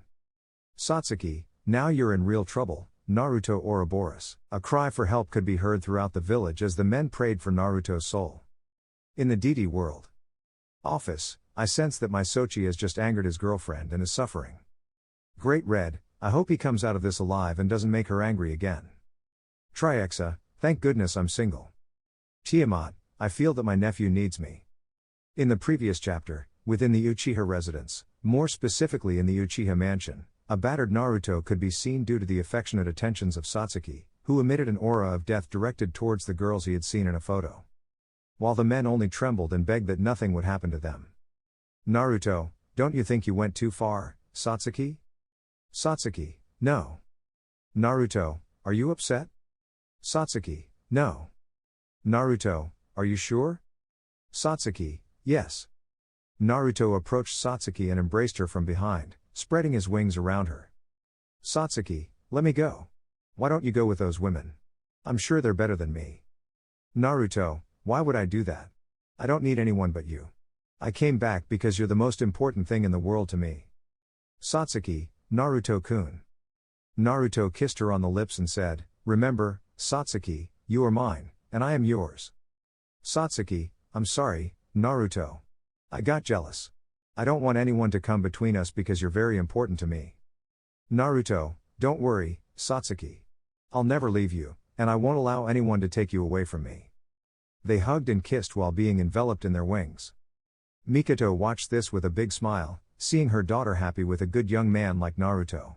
Fugaku couldn't have been prouder of Satsuki and was already looking forward to their grandchildren.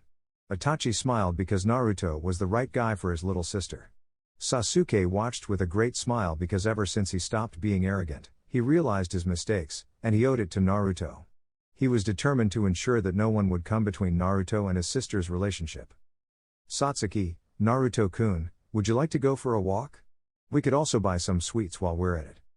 Naruto was already at the door, his eyes sparkling, as sweets were his weakness. The others watched with a bit of sweat as Satsuki was blackmailing Naruto with sweets. The two young ones left the Uchiha house to stroll through the village. In the village, Naruto and Satsuki were holding hands and exploring various stalls and places. "Satsuki, Naruto, tell me, what is that place where you were born? I mean, the dimensional rift." Naruto, "Well, it's a space where there's practically nothing, but it's a place where several worlds connect, all of which are monitored by my father and mother. Only a few dragons like us can be there because the air and pressure are very harsh, only gods could stay there." Satsuki, "Wow, I'm surprised such a place exists. How did your parents meet?" Naruto, "Well, it was unusual." Satsuki, "What do you mean, Naruto-kun?" Naruto, "My mother used to live alone in the dimensional rift, but when my father arrived, he kicked her out of her home. From that moment on, my mother tried to kill my father." Satsuki, "What?" Naruto, "My father used to tease my mother, making her angrier every day, but while that was happening, they slowly fell in love and decided to share the rift. Then, they joined together, and my mother became pregnant, and I was born." Satsuki, "Your parents fell in love in a very unique way." Naruto, "Yes, just like you and me. You didn't judge me based on my power." Satsuki, "Why would I? I didn't see you like the other boys when we were in the academy. They all saw me as a piece of meat, but you just ignored me." Naruto, "At that time, I was only focused on finding my parents. Even if I had found them, I would have never ended up here." Satsuki, "Yes, and I'm grateful for that because I got to know my dragon boy." The villagers who watched this scene smiled because they looked adorable together, and besides, Naruto was quite famous. Seeing him with the daughter of the Uchiha clan leader boded well. In another part of the village, we see all the rookies gathered, along with Sasuke, who had joined them, albeit reluctantly, as they praised Naruto. Mema, "Hey, do you guys think that idiot Naruto will come back?" Sakura, "Don't call him that, Mema Baka. You know Naruto would tear you apart if you insulted him to his face." Mema, "TSK, he's just a loser, and his power should be mine. I am the shinobi god." Ino, "But he's a dragon god, and you don't stand a chance. Remember, he defeated Orochimaru and the Shukaku single-handedly, something even the greatest shinobi couldn't do." Mito, "That's why he'll be my future husband." Naruko, "Hey, he'll be both of ours since we're going to share him." Shikamaru, "But wasn't he engaged to Satsuki?" Arashi, "That damn guy, taking Satsuki from me. I should have been engaged to her, not that loser." Mema, "Brother, remember that Dad said that when he returns, he will ask him to transfer all his power to me, and you can have Satsuki." Arashi, "I hope so." Huji, "Hey, isn't that Naruto and Satsuki over there?" Everyone turned and saw Naruto and Satsuki holding hands and eating dangos. Mema, "That damn guy is running away. I'm going to confront him." Arashi, "You'll see." Mito/Naruko, Naruto-kun. So, everyone headed towards the two lovers. With Naruto. Naruto, "It's great to see the beautiful places in the village and eat sweets." Satsuki, "Come on, Naruto, look over there, they're selling caramel apples." Naruto's eyes sparkled with excitement as he saw the stand. However, they heard some voices. Mema, "Hey, you. I demand that you hand over your power and your title as a god. Only I can have it." Arashi, "Stay away from Satsuki, she's mine." Mito, "Naruto, I'm so glad you're here now. We can finally be together." Naruto, that's right, stay away from that Uchiha and come with us. Sasuke only watched with irritation, so he approached Naruto and said, "Hey, Naruto, Satsuki, how's your date going?" Satsuki, well, it was going well until these idiots showed up. Naruto, will you guys leave me alone? You're really annoying. Mema, how dare you? My father is the Yondaime, and you should fear me. Now give me your power, or I'll kill you. The villagers were watching this and only grumbled, considering Mema to be a spoiled brat who throws tantrums when he doesn't get what he wants. Naruto, leave me alone. In the dimensional rift, an unusual and entertaining conversation took place as an unexpected visit brought about amusing occurrences. Great Red, GR, so, you brought that old monkey with you? Son Goku, that's right. Do you all remember that you asked me to train her while you went to find your son? Ophis, yes, that's true. So, how are you, Lilith-chan? Lilith, hello, Ophis Okasan and Grand Red Otosan. GR, ha ha, who would have thought that little Lilith would grow so fond of us and become our little daughter? Ophis, I don't mind, especially now that she can go to my Sochi and meet her younger sister. Son Goku, that's true. I can't imagine the expression she'll have when she meets her little sister. Lilith, I have a brother? Ophis, yes, my dear. You have an older brother named Naruto. Lilith, awesome. I have an Anakin. Jumping with joy. GR, well, Lilith, would you like to meet and be with your brother? Lilith, yes, Otosan, I want to be with my Anakin. Ophis, alright, then we'll take you to where your brother is so you can be with him and get to know each other. Lilith, yay. Jumping around. The others watched with happiness as Lilith was excited to meet Naruto. GR, I can't wait to see my son's reaction. Note, Lilith was indeed created when Ophis was fighting in the war. Risevim stole some of her power and created Lilith. When Ophis and GR were defeated, they asked Son Goku to take Lilith and train her. So, GR created a portal, and everyone began entering it to introduce Naruto to his sister, with Lilith being the most excited. Lilith, soon, we will meet, Anakin. In the shinobi world, specifically at a complex within the Uchiha residence, all the residents were having a peaceful breakfast. However, there was an extra sense of joy from the matriarch, as she had witnessed something interesting the previous night. Mikado, so, kids, did you sleep well? Am I going to be a grandmother soon? This comment made everyone look at the couple, where Naruto appeared calm, but Satsuki seemed nervous and embarrassed. Satsuki, well, yes, we slept well, as usual. Nervous laughter. Naruto, nothing out of the ordinary, just sleeping with my fiancée and enjoying her warmth. Fugaku, are you sure? Satsuki and Naruto, Satsu/Naru, yes. Itachi didn't say anything but noticed something on his sister's neck. Sasuke, too, noticed a mark on her neck. Mikado, Satsuki, what's that mark on your neck? Teasing tone. Satsuki, it's nothing. Fugaku, let me see. Satsuki, it's not necessary, Otosan. Naruto remained silent, knowing what it was, and was calmly watching. Albion, on the other hand, found the situation amusing. Mikoto then grabbed Satsuki and looked at her neck, finding a mark shaped like a two-colored dragon. Fugaku, daughter, why do you have this mark? Itachi, in fact, I heard strange noises coming from your room last night, sister, while squinting my eyes. Sasuke, yeah, I heard them too. Fugaku, daughter, is there something you're hiding? Satsuki, well, Naruto, I marked Satsuki as mine, and if that's what you're thinking. Silence. More silence. Everyone except Mikado, Fugaku, you three. Itachi, did. Sasuke, that. Mikoto, fu, it seems that you've been discovered, dear daughter. Satsuki, well, alright, it's true. Naruto and I did that yesterday.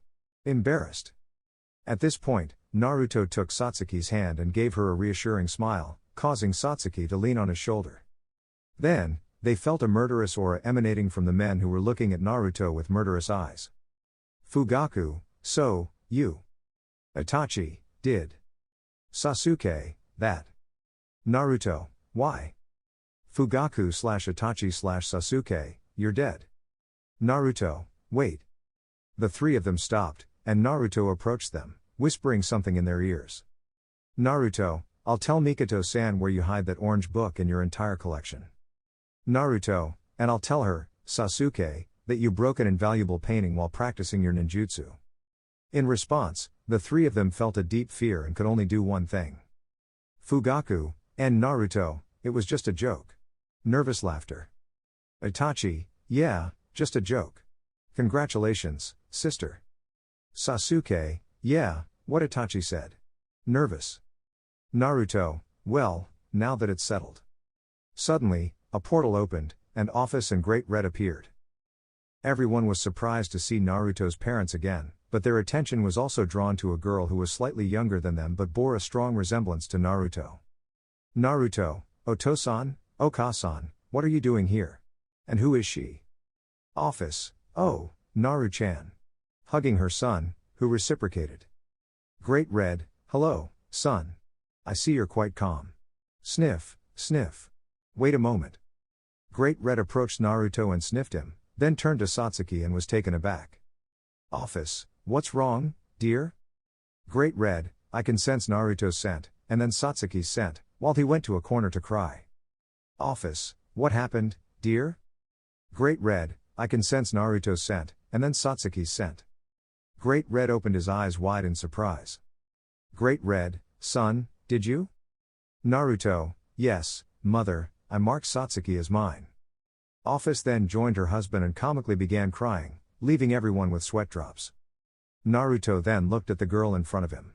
She was a girl of about 10 to 11 years old, with long black hair down to her waist, eyes like her mother's, and a cheerful expression. Naruto, and who are you? Lilith, hello, Anakin.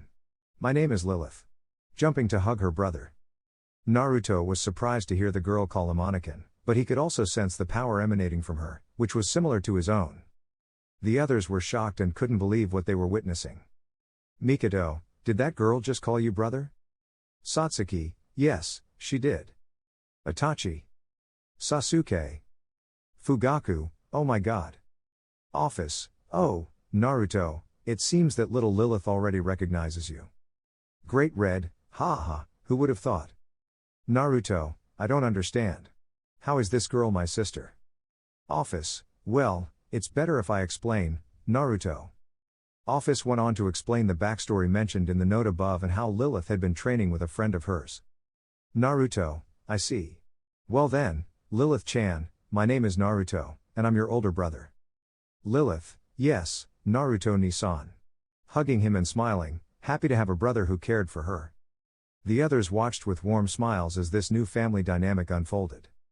Lilith, oh, by the way, Oni-san, who are they? Naruto, they are the family we're now connected with since I'm now with their daughter, who is also my maid and fiancée. Lilith then approached the Uchihas and gave a polite bow. Lilith, hello, nice to meet you. My name is Lilith, and I hope we can get along and be like siblings since you're with my Oni-san. Satsuki, of course, we'll be like sisters, and I'll protect you as my younger sister. The two of them shared a heartfelt hug, making everyone smile. Ophis, well, my son, we'll take our leave now. We have to continue our work in the dimensional rift. Great Red, that's right, son, so, take care of your sister, especially when that effeminate guy finds out about Lilith, he won't have anything good in mind. Naruto, I know, Oto-san. I've never liked that stupid human from the first time I saw him, especially his family. Ophis, don't worry, son. If they bother you, you have permission to deal with them as you see fit. Remember, you're a dragon god, and nobody can control or threaten us, or else we'll turn them to dust. Great Red, that goes for you too, Lilith-chan. Don't let anyone manipulate you. You're our daughter, and none of our children allows themselves to be controlled. Naruto/Lilith, yes, Oto-san and Oka-san. Ophis, see you later, my little ones. Giving them a hug and a kiss on the forehead. Great Red, until next time, my little ones. Ruffling their hair. Both of them then disappeared into a portal. Naruto, alright, Lilith, let's have breakfast first, and then I'll show you around the village so you can meet everyone and maybe try some sweets. Eyes sparkling with excitement. Lilith was thrilled that her brother was taking her out, and her eyes sparkled at the mention of sweets. The others watched with a bead of sweat on their foreheads, knowing that all the village's sweets were in danger with these two around. So, they took Lilith to have breakfast and chatted about her likes, enjoying a pleasant moment with the newest addition to the family. After finishing breakfast, they decided to go for a walk and show Lilith the beauty of the village. Naruto, Satsuki, and Lilith headed out to explore everything. As they walked through the village, the villagers couldn't help but stare at them, particularly at Lilith, whom they had never seen before. Her attire stood out in the traditional village, making her seem like royalty, which, in a way, she was. Lilith, Oni-san, why is everyone looking at me? Nervous.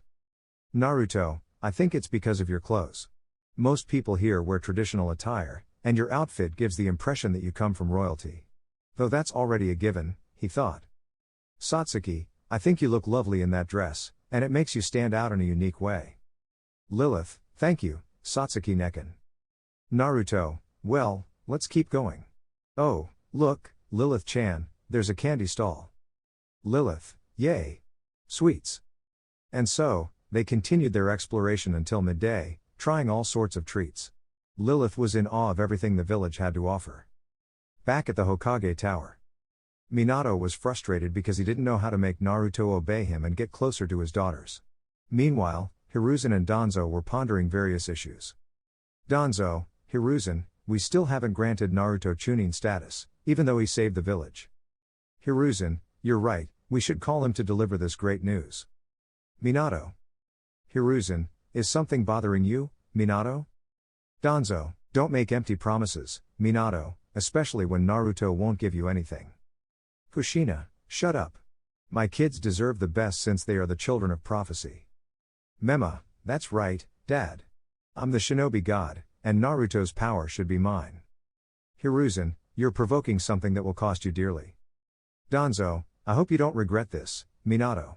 You know that if you do anything to harm Naruto or his loved ones, no one here can stop him from eradicating everything in his path.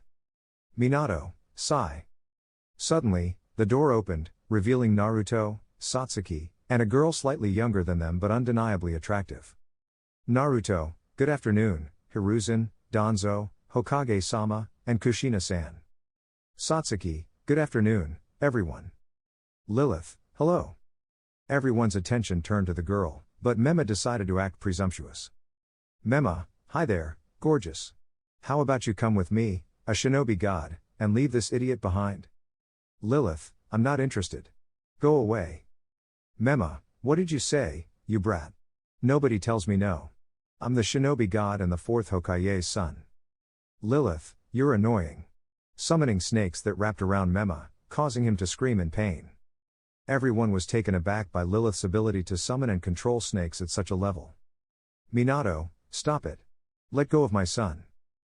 Naruto, come on, Lilith-chan, leave that stupid human. It's not worth your energy. Lilith, alright, Oni-san. Releasing Mema and kicking him at Kushina's feet. Everyone was in shock at how Lilith addressed Naruto. Hiruzen, Naruto, who is this girl, and why did she call you her brother? Danzo, yes, Naruto. Minato and the others listened intently. Naruto, well, I think it's better if Lilith introduces herself. Lilith, yes. Hello, nice to meet you. My name is Lilith Ouroboros, and I'm Naruto Oni-san's little sister. Everyone was now utterly astonished. His little sister? In the previous chapter, everyone was taken aback by such a revelation. Before them stood Naruto Ouroboros' younger sister, Lilith Ouroboros. Hiruzen and Danzo were on the verge of a cardiac arrest due to the shock. Minato thought he might finally gain Naruto's power. Kushina couldn't believe what she was seeing. Mema, on the other hand, could only seethe with anger because Lilith had humiliated him. Arashi felt a bit of fear, as if Naruto had beaten him soundly, his sister must be just as formidable. Naruto and Mito pretended to be delighted at the thought of having a new sister-in-law, albeit insincerely. Poor girls. Lilith, Oni-san, do you think they froze? Naruto, no, Lilith-chan, it's just the shock. Satsuki, I think we should wake them up. Hiruzen, Naruto, I had no idea you had a younger sister. Danzo, she's almost a spitting image of you, except in female form. Lilith, Oni-san, who are they? Naruto, oh, right, let me introduce you to Hiruzen Sarutobi and Danzo Shimura, or as I affectionately call them, my grandpas, because they took care of me. Lilith then approached the two elderly men and gave them a warm hug. Lilith, hello, Hiruzen Gigi, Danzo Gigi, giving them a sweet smile that Hiruzen/Danzo, kya. And they fainted from the overwhelming cuteness. The others watched with bemusement at the two elders' reactions. Naruto, and these are the Hokage and his wife, Kushina, though I believe you've already met their eldest son, the fool. Lilith, hello, nice to meet you, Hokage-san, Kushina-san, and the Hokage's children. Minato, pleasure is ours, young lady. Kushina, I have to admit, you look almost identical to your brother, just in a female version. Mito approached Lilith and greeted her. Mito, hello, Lilith-chan, I'm Mito, but you can call me sister-in-law. Lilith, I'm sorry, but I thought Satsuki Nessen was with my brother? Satsuki, I am, Lilith-chan, but this girl is just crazy and doesn't know what she's talking about. Mito, who are you calling crazy, you man-stealing witch? Satsuki, whatever you say, but we all know that Naruto is mine, and I am his, sticking her tongue out and infuriating Mito and Naruto. Lilith, Satsuki Nessen is right, Naruto Nisan has already claimed her as his. This statement raised eyebrows and concerns, even among the awakened elders. Danzo, what do you mean, little one? Lilith, Naruto Nisan and Satsuki Nessen have already, intimate relations. Now, everyone had their jaws on the floor, and their eyes were wide open, especially the elders who blushed with embarrassment. Satsuki was red with embarrassment and made a mental note to teach Lilith about privacy and common sense. Naruto had the same thought as Satsuki. Hiruzen, and Naruto, did you really do that? Nervous and blushing. Naruto, yes, Gigi, I did it just yesterday. All eyes turned to Satsuki, who nervously lowered her jacket, revealing a mark of a black and red dragon. Now everyone was speechless, especially the elders who were embarrassed. Arashi was the most devastated, as his world had just crumbled. Arashi, you! He lunged to attack Naruto but Naruto, are you really that annoying? He summoned his snakes, cornering Arashi. Minato, enough. Let him go or consider it an act of treason. Hiruzen, Naruto, release him. If he attacks you again, you have permission to defend yourself. Naruto released a battered Arashi who did the best he could, running away in tears. The Namikazes wanted to lash out at Satsuki, but they couldn't because both Naruto and his sister defended her, and they knew they were no match for them. Danzo, well, Naruto, let's move on to more important matters. Hiruzen, indeed, Naruto. We're pleased to inform you that you've been promoted to Chunin due to your achievements, including saving the village from an invasion and defeating Orochimaru, an S-rank ninja. Congratulations, Naruto. Danzo, congratulations. Hiruzen handed Naruto the Chunin vest, and Naruto stored it in his pocket dimension. Minato looked at Naruto with resentment, not just for not being able to control him and take his power but also for humiliating and tearing apart his children. Kushina also had a disapproving look at Satsuki because her actions were preventing her children from getting what they wanted. Mema glared hatefully at Naruto and his sister because his supposed power should belong to him as a god of shinobi, pitiful. Naruto and Mito could only cry when they realized that Satsuki had already claimed Naruto, and, worse yet, they had done what they wanted to do with Naruto. Satsuki, congratulations, Naruto-kun, hugging and kissing him. Lilith, congratulations, Oni-san, giving him a hug and a kiss on the cheek. Naruto, thank you, hugging them both. Naruto, so, Hiruzen Gigi, and Danzo Gigi, is there anything else I need to know or any other matter that requires my presence? Hiruzen, oh, right, there's also a mission for you and Team 7. Danzo, we need you to go to the hidden village of the waterfall to deliver a shipment of supplies as part of a peace treaty. Naruto, I see. However, I have a request. Minato, what is it? Naruto, I'd like my sister to accompany us. Danzo, are you sure, Naruto? Naruto, yes, Danzo Gigi. She's just as strong as I am, so there shouldn't be a problem. Hiruzen, in that case, it's not a problem. Minato, alright, Team 7, prepare yourselves. You'll leave tomorrow morning along with Naruto's team. Naruto and Team 7, yes, Hokage. Lilith, yay. Just then, the office door opened, revealing Yugao.